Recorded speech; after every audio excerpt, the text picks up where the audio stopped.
lâu sức tâm cần trong ai một dàn mong tập bằng giấy bê cần tuần xin kêu đốt lâu ngã cha cần tuần áp pha tục cần hâm ti bằng hun thor a chân tộc liền rầm hin phá bay cần chung phiền bờ hồi thả ta ba bông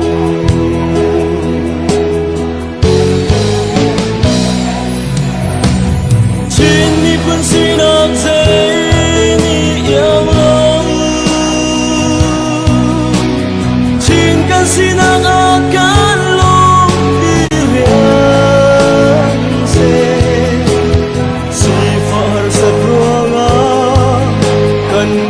hung ka chit lai lo kan mi pun sin lu ipu usi chin ram le pathian he chun chen ok ta lo say chân mất chuột ai pun chin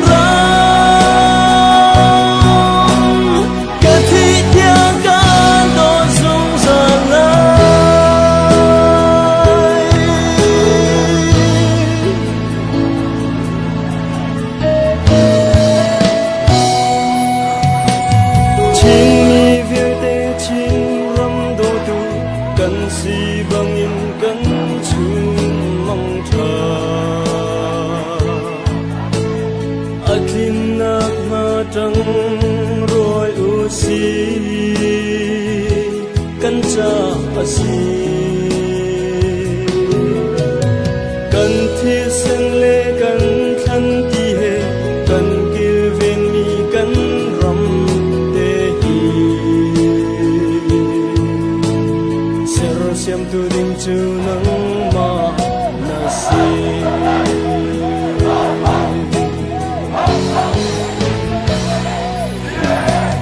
chin ni pun sin ap zai ni yang lo chin kan sin ang akan lo di riam se si far sa pranga chit lai lo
情更大。